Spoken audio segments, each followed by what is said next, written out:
Thank you. Bismillah ar-Rahman ar-Rahim. Mr. Secretary General, Prime Minister Trudeau, Prime Minister Holness. First of all, I want to thank you for initiating this conference because this is, as we all know, a global issue. It's a global problem and it needs a global solution.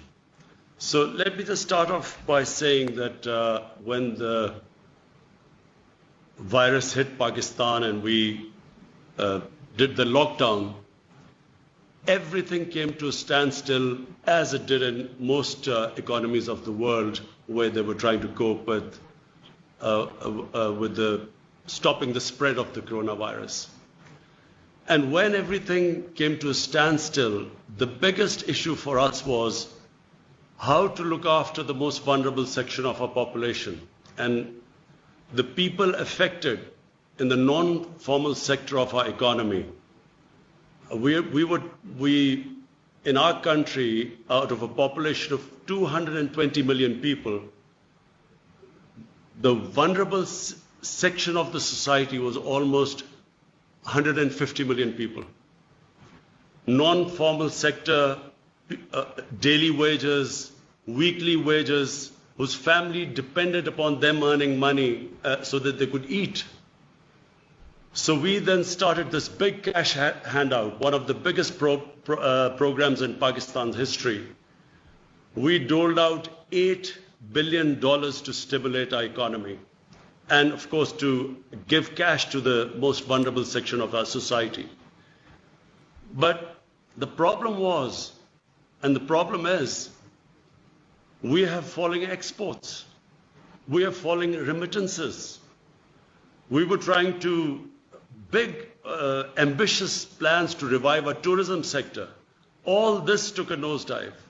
And I know that this is the problem with most of the countries, but specifically the developing countries face this problem. To put things in perspective, the total amount of stimulus we could afford to give to our economy, and that was the biggest stimulus ever in our history, we managed to give $8 billion. And so when you compare it with countries like the United States, from what I heard, they're giving $3 trillion, Germany $1 trillion, euros, Japan $1 trillion. The developing world, we calculated, has given $7 trillion to stimulate the economy.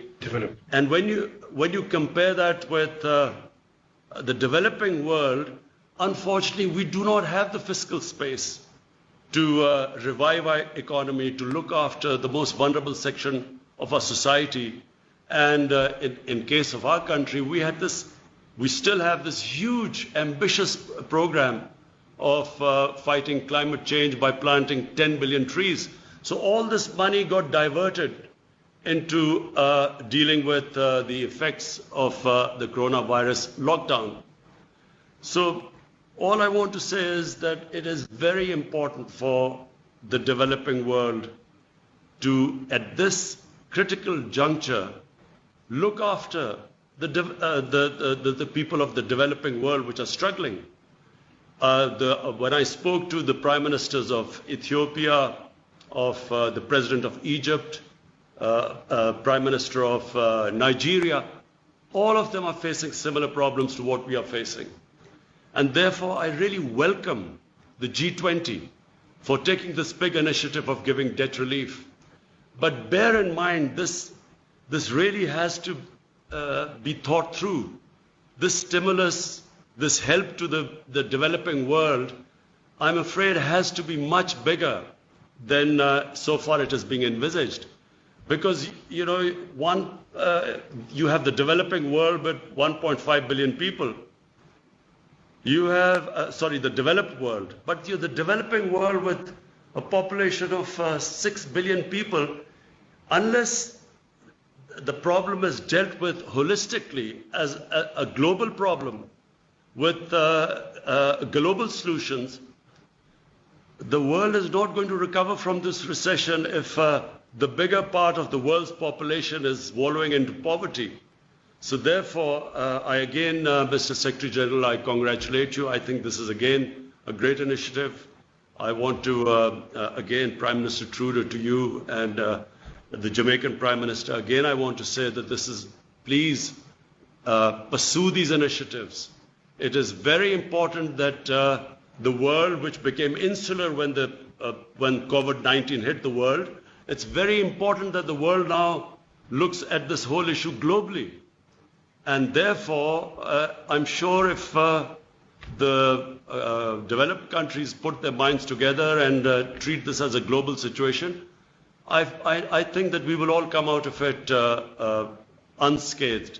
Right now, things look bleak, but I think if we deal it as a global issue, I think that the world will come out of it. Thank you very much.